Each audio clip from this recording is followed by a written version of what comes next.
नमस्कार, मैं हूं अर्शिता और आप देख रहे हैं बेधड़क खबर। आज की राजनीति में आपातकाल की बहुत सी बातें हो रही हैं। कंगना रनौत की एक मूवी भी आई इमरजेंसी, जिस पे बहुत ज़्यादा विरोध हुआ। हालांकि उस मूवी को अभी रोक दिया गया है। वो आपातकाल का काला अध्याय याद आ गया जो हर एक आपातकाल के पीड़ित इंसान को झकझोर के रख देता है। इमरजेंसी को ब्लैक डे बोलने में कोई हर्ज नहीं है, क्योंकि वह समय था ही वैसा। सिर्फ सत्ता विरोधी ताकतों को रोकने के लिए 25 जून की रात जब 12 बजने में कुछ ही समय कम था, तो पंडित जवाहरलाल नेहरू की बेटी इंदिरा गांधी ने आधी रात को लोकतंत्र का तो मानो गला ही घोट दिया।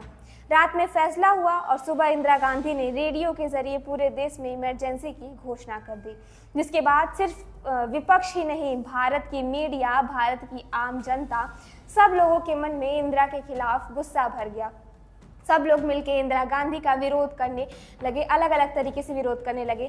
सारी दीवारें इंदिरा के विरोध में पोस्टर से भर गई थी। उस समय में पश्चिम बंगाल के मुख्यमंत्री और इंदिरा गांधी के बड़े ही खास सिद्धार्थ शंकर रे को इंदिरा ने अपने घर पर बुलाया और उनसे सलाह मांगी कि आखिर इन सत्ता विरोधी ताकतों को रोकने के लिए क्या करना चाहिए।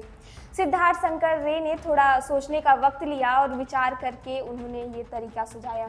फिर क्या था, वो कहते हैं ना, सत्ता की भूख इंसान को अंधा बना देती है। उस काले अध्याय की शुरू करने की प्रक्रिया हो गई। उस समय में भारत के राष्ट्रपति फखरुद्दीन अली अहमद के हस्ताक्षर लिए, यहाँ तक कि किसी मंत्री की भी सलाह नहीं ली और लगा दी इमरजेंसी। इमरजेंसी लगाते ही इंदिरा गांधी की विरोध में बोलना एक अपराध बन चुका था। सबसे पहले तो इमरजेंसी लगते ही 2 दिनों के लिए पावर सप्लाई काट दी गई, ताकि कोई भी अखबार वाली इस खबर को ना छाप सके। इमरजेंसी लगने के 2 दिन बाद ही संजय गांधी ने सूचना व प्रसारण मंत्री को बदल दिया और अपने करीबी विद्याचरण शुक्ल को बना दिया, जिसके जरिए उनका मीडिया पर पूरा कंट्रोल रहा। प्रेस पर सेंसरशिप लगा दिया गया, यानी कि इंदिरा गांधी और संजय गांधी के बिना कोई भी खबर छापी नहीं जा सकती थी। खबर छप गई तो मानो वो पाप सा हो गया, जिनका नतीजा ये निकला कि उस समय के प्रसिद्ध पत्रकार कुलदीप नायर सहित लगभग 250 पत्रकारों को पूरे आपातकाल के दौरान गिरफ्तार कर लिया गया। 50 से ज्यादा पत्रकारों, कैमरामैन की सरकारी मान्यता रद्द कर दी गई। प्रेस काउंसिल ऑफ इंडिया भंग कर दिया गया। यह विडंबना थी कि जिस इंदिरा गांधी ने 1975 में प्रेस सेंसरशिप लागू कर दिया, उन्हीं के पति फिरोज गांधी ने प्रेस की आज़ादी और विचारों की स्वतंत्रता के लिए लड़ते रहे। बाद में फिरोज गांधी के प्रयास से यह प्रतिबंध हटा। हालांकि आपातकाल की ज्यादतियों को, समाचार को विदेशी अखबारों में छपने से सरकार रोक नहीं सकी थी। वो विदेश में ये सारे समाचार जो इंडिया के थे वो छप रहे थे। इंदिरा जी विदेशी पत्रकारों पर काफी नाराज थी। लोग विश्वसनीय समाचार के लिए आकाशवाणी के बजाय बीबीसी पर भरोसा करने लगे थे। सरकार की तानाशाही पर खबरें सुन के लोगों के अंदर आक्रोश बढ़ता चला गया। सरकार के विरोध के चक्कर में आपातकाल के समय लगभग देश भर में 2 लाख लोगों को गिरफ्तार कर दिया गया था। उस समय के प्रसिद्ध एक्टर किशोर कुमार के रोमांटिक फिल्मी गानों को आकाशवाणी और दूरदर्शन के प्रसारण से रोक दिया गया था, और कारण सिर्फ यही था कि उन्होंने इस इमरजेंसी के खिलाफ बोला था। गुलजार की फिल्म आंधी पर रोक लगा दी गई थी, क्योंकि नायिका सुचित्र सेन और नायक संजीव कुमार फिल्म में इंदिरा गांधी और फिरोज गांधी से मिलने जुलने लगे थे, और वो जो उन्होंने फिल्म बनाई थी इंदिरा गांधी और फिरोज गांधी से मिलते जुलते थे।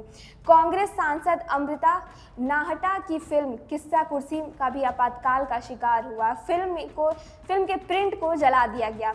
लोगों के अंदर सिर्फ विरोध और आक्रोश भरा हुआ था। सारे कवि अपने कविता के जरिए सरकार का विरोध करते रहे, और जन जन के जुबा पर राष्ट्र कवि रामधारी सिंह दिनकर जी की कविता थी कि सर्दियों की ठंडी बुझी रात सुबुगा उठी, मिट्टी सोने का तन ताज पहन इठलाती है, 2 राह समय के रथ का घर घर नाच सुनो, सिंहासन खाली करो कि जनता आती है।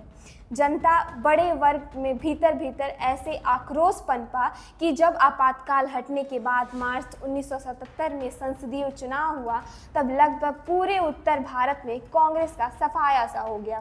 आखिर जिस चीज़ का इंदिरा गांधी को डर था, दुनिया का सबसे बड़ा लोकतंत्र जो भारत था, उसका गला घोटने का उनको कीमत चुकाना ही पड़ा। वो चुनाव हार गए। पर ये बात भी अविस्मरणीय है कि इंदिरा गांधी का दिल इतना बड़ा था कि 1971 का भारत पाकिस्तान युद्ध जीतने के बाद भी पाकिस्तान से अपने हिस्से का कश्मीर नहीं ले सकी। इमरजेंसी के बारे में हमने आपको बताने की कोशिश की, और इस खबर पर आप और क्या बताना चाहते हैं इमरजेंसी को लेकर? अगर आपकी कोई भी अविस्मरणीय यादें हो तो आप हमसे साझा ज़रूर करें। ये वीडियो अगर आप फेसबुक पे देख रहे हैं तो हमारे पेज को फॉलो करें, यूट्यूब पे देख रहे हैं तो चैनल को सब्सक्राइब करें। धन्यवाद।